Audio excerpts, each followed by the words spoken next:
नमस्कार, मैं अमन Kaushik WIF media registered के चैनल इंडिया मोबाइल न्यूज़ के लिए इस समय भिवानी के प्रसिद्ध वकील श्री अविनाश सरदाना जी के निवास पर हूं और इस समय जो देश के हालात हैं उनके बारे में इनके क्या विचार हैं, ये क्या कहना चाहते हैं, ये जानने के लिए मैं आज इनके पास आया हूं।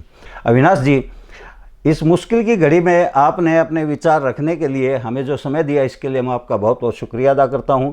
आपका हार्दिक स्वागत है। धन्यवाद जी अमन जी, कौशिक जी, आपने मुझे मौका दिया, आप मेरे पास आए, मैं आपका बहुत आभारी हूँ इस मामले में।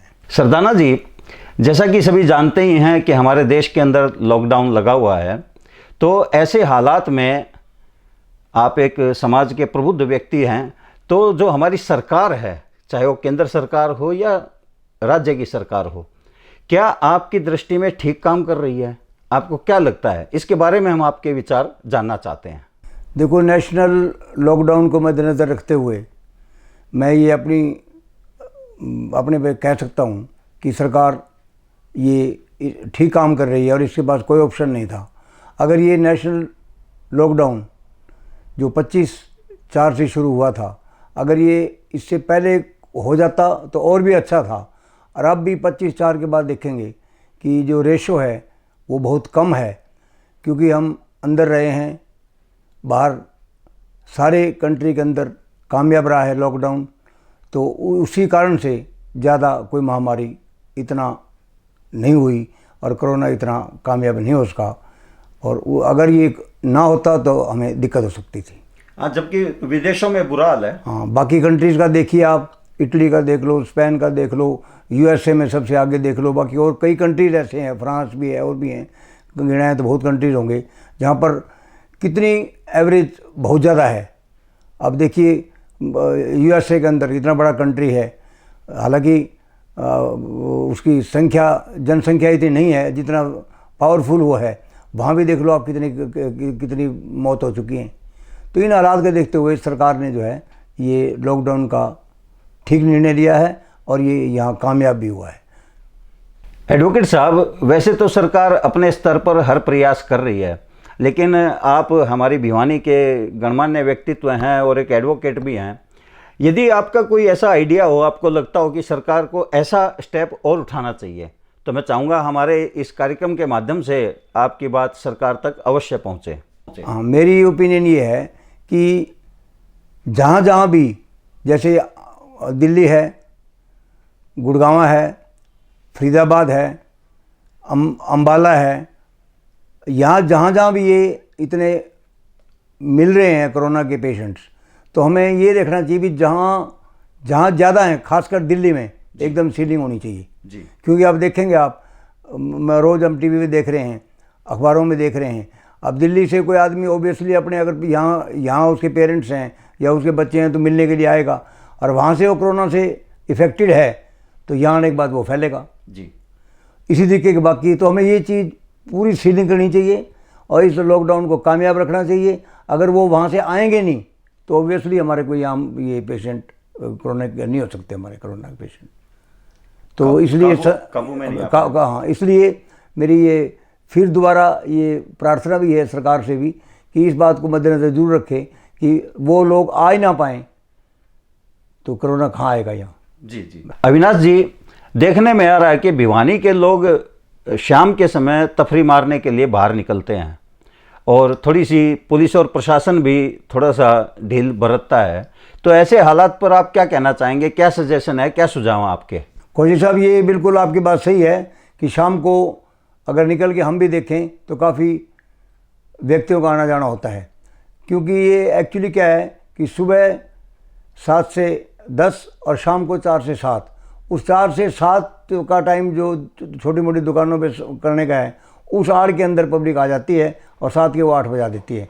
और बाकी तो ये स्ट्रिक्ट एक्शन होना चाहिए इस बात के ऊपर, और अगर 7 बजे ख़त्म है तो 7 बजे ख़त्म ही होना चाहिए, और रात को भी 7 बजे के बाद कोई आदमी बाहर नहीं आना चाहिए। जब तक लॉकडाउन सही कामयाब रहेगा तो मैं कोरोना बिल्कुल कोई अटैक नहीं कर सकता यहाँ। जी। अविनाश जी, देखने में आ रहा है कि पुलिस, डॉक्टर और सफाई कर्मचारी जैसे जब देश पर संकट आता है तो थल सेना, जल सेना, वायु सेना देश को संभालती है, उसी प्रकार से इन तीनों डिपार्टमेंट्स ने इस समय संभाल रखा है और हम सब लोग इन पर डिपेंड भी हैं। तो मैं चाहूँगा कि आप हमारे शहर के प्रबुद्ध व्यक्तित्व हैं, तो आप इनका थोड़ा सा अप्रिशिएशन करें। इनको आप किस प्रकार से इनकी प्रशंसा करना चाहोगे? देखो जी, इस महामारी के समय में पुलिस ने बड़ा अच्छा काम किया है और अच्छा काम कर रही है।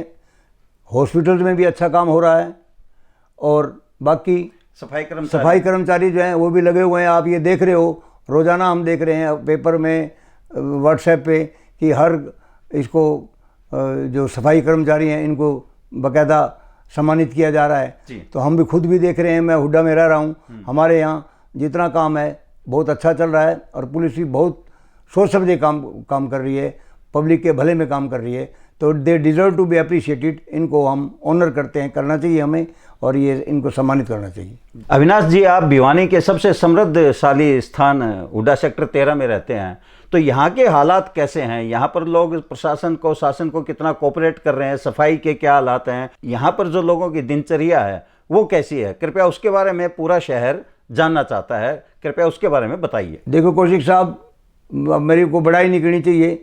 हुड्डा एक ऐसी कॉलोनी है जहाँ पर कि प्रबुद्ध व्यक्ति हैं और बहुत पढ़े लिखा जमात है और इतना कर रहे हैं ये इसका पालन, इस लॉकडाउन का बहुत स्ट्रिक्टली पालन कर रहे हैं। शाम को थोड़ा बहुत, ये बात सही है आपकी कि एक दो बार निकलते हैं, पर उनको भी पुलिस की तरफ से अगर कोई मिल जाता है तो बेचारे वो चले जाते हैं। ज़्यादा सख्ताई भी नहीं, बहुत ज़्यादा पुलिस भी सख्ताई नहीं करती, क्योंकि पुलिस को पता है। एक सबसे बड़ी यह बात ये भी है कि भिवानी एक बहुत किस्मत वाला स्टेशन है कि यहाँ पर तो कोई कोरोना का पेशेंट कोई है ही नहीं जी। और जो एक दो पहले मिले हैं जिनको टेस्टिंग के अंदर वो नेगेटिव निकल आए, तो इसलिए कोई ज़्यादा घबराने वाली बात नहीं है। और पुलिस भी ठीक काम कर रही है, प्रशासन ठीक कर रहा है। मेरे हिसाब से कोई इनका प्रशासन का वो नहीं, बल्कि जो मैडम है, मैं तो आई वॉज सरप्राइजिंग कि मैंने पढ़ा वो संगीता जी खुद स्कूटी पे लेके रात के समय के अंदर, मैंने तो पहली लेडी देखी है। या तो एक एसडीएम मीनाक्षी आनंद हुआ करती जी हमारे टाइम में 76-77 में, या उसके बाद ये संगीता जी आई हैं जो कि रात को खुद स्कूटी पे जाके चेकिंग करना और ये करना, तो ये वाकई में सम्मान करने के योग्य है। जी अविनाश जी, आप एडवोकेट होने के साथ साथ में भिवानी की अनेकों संस्थाओं से जुड़े हुए हैं, तो इस संकट काल के दौरान आप या आपकी संस्था भिवानी की किस प्रकार से सेवा कर रही है? मैं चाहूँगा आप अवश्य बताएं ताकि दूसरे लोगों को भी उससे प्रेरणा मिल सके। देखो, मैं 4-5 संस्थाओं से जुड़ा हूँ। BKPM है, उसका मैं प्रेसिडेंट भी रहा हूँ और इस वक्त भी मैं उनसे जुड़ा हुआ हूँ जी। और गोस्वामी लालदास ट्रस्ट है, उनसे भी जुड़ा हुआ हूँ। और यहाँ पंजाबी संगठन है, वेलफेयर एसोसिएशन है, उनसे भी जुड़ा हूँ। तो हमने यहाँ से आर्थिक रूप पे हर संस्था से 51 हज़ार रुपये सबसे पहले सेवा के लिए दिए हैं। और एक पंजाबी संगठन हमारा और है, वो जिसमें मिड्डा जी हमारे प्रधान हैं, 51,000 उन्होंने भी। तो मैंने 3-3.5 लाख रुपए खुद पर्सनल एफर्ट्स करके, इनको मोटिवेट करके ये मैंने दिलवाए, डोनेट करवाए हैं। और इसी तरीके से देवीबाई आश्रम है एक गुरुद्वारा जैन चौक में, वहाँ पर हमने जो है उससे मैं जुड़ा हुआ हूँ। अशोक कामरा जी उसके हमारे वो हैं, प्रधान हैं। तो उसमें भी हमने लगातार जब से ये शुरू हुआ है ये लॉकडाउन 25 अप्रैल से, डेली 200 से 250 के बीच के आदमी उस टाइम खाना सवेरे शाम तक का कर रहे हैं। और उसमें आर्थिक रूप से मैं खुद ही मदद कर रहा हूँ और मैंने बाकी भी जो मेरे मिलने वाले हैं उनसे मदद करवा के वो संस्था हमारी चल रही। जी, बहुत बढ़िया। अविनाश जी, आप कानून से जुड़े हुए हैं, इसलिए ये सवाल भी एक बहुत ही बेहद ज़रूरी है और ये सिर्फ आपसे ही हो सकता है। जिन लोगों के केस चल रहे थे, तो उनके समाधान के लिए आगे आने वाले भविष्य में क्या किया जाएगा? अदालतों के ऊपर जो काम का प्रेशर होगा, अदालती जो कार्रवाई हैं, मतलब जो ये कानून को लेकर के जो जिस प्रकार से जो कोर्ट इतना काम डेली करती थी, वो सारा काम जो ठप है, ये किस प्रकार से मैनेज आगे हो पाएगा? इसके बारे में आप क्या हमारे दर्शकों को बताना चाहते हैं? कौशिक साहब, ये अगर आपने पढ़ा हो, ये सुप्रीम कोर्ट ने खुद सुओ मोटो ये ऑर्डर किए हैं कि इन हालात के अंदर नेशनल लॉकडाउन होना चाहिए, कर्फ्यू होना चाहिए, ताकि ये महामारी से बचा जा सके। जी। तो इस वक्त इतनी महामारी से बचने के लिए जो ये कदम उठाया है, अब ये इतना कदम उठाओगे तो ऑब्वियसली इफेक्ट होगा।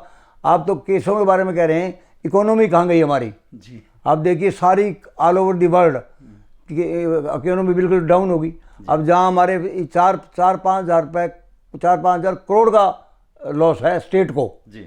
आपने बिल्कुल। तो अब बताइए क्या करें? ये तो महामारी में सहन करना पड़ेगा, पर फिर भी सुप्रीम कोर्ट ने संज्ञान लेते हुए ये आदेश जारी किए हैं कि, और वो उन्होंने हाई कोर्ट को इंस्ट्रक्शन दी, और ऑनरेबल हाई कोर्ट ने हर सेशन जजेस साहब को इंस्ट्रक्शन दिए हैं कि जो अति आवश्यक कार्य है उसके लिए सिविल के लिए एक जज की ड्यूटी लगाओ, और क्रिमिनल के लिए जिसकी ज़मानत है या किसी आदमी को खतरा है कोई, उसको अग्रिम जमानत चाहिए, उसके लिए एडिशनल सेशन जज की ड्यूटी है, और वो बस खूबी तौर पे कर रहे हैं। इसलिए कोई अर्जेंसी वाली बात जो है वो सुप्रीम कोर्ट ने मद्देनजर रखते हुए उसके लिए जजेस अपॉइंट कर रखे हैं। तो उसमें कोई जनरल, क्योंकि कई व्यक्तियों को नॉलेज नहीं होती, वो इस बात के लिए कह देते हैं देखो जी इसका क्या होगा। अब देखो वो तो अब महामारी का तो कोई इलाज नहीं।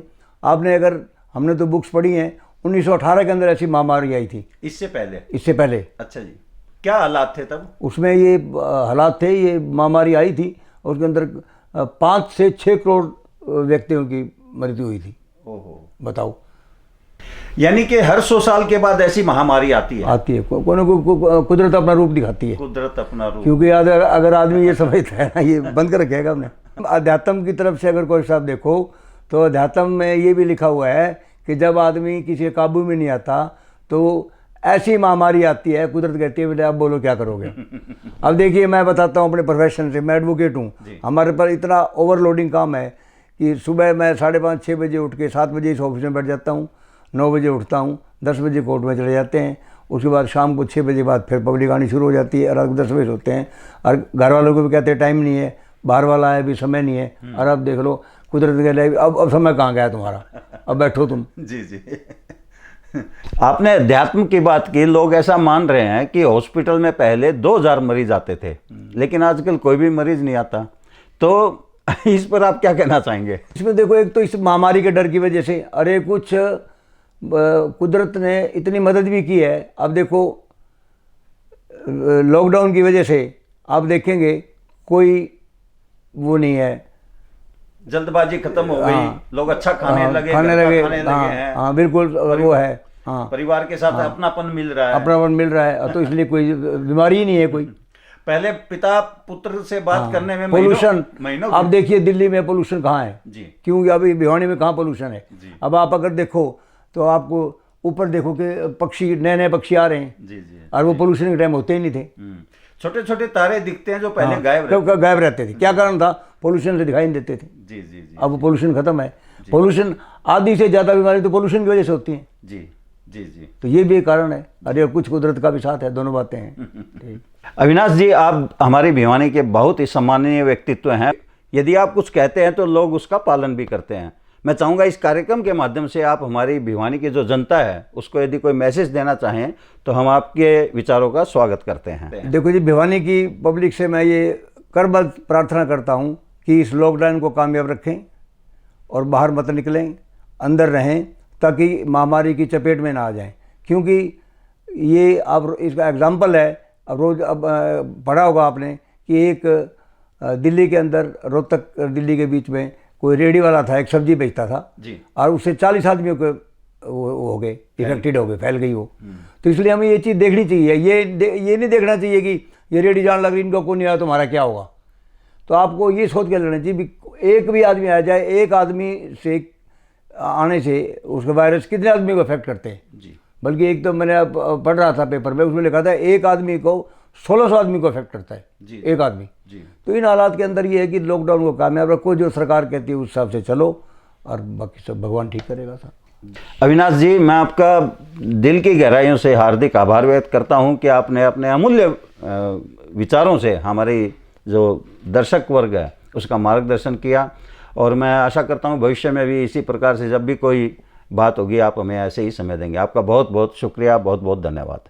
थैंक यू कौशिक साहब, मैं भी आपका धन्यवादी हूँ।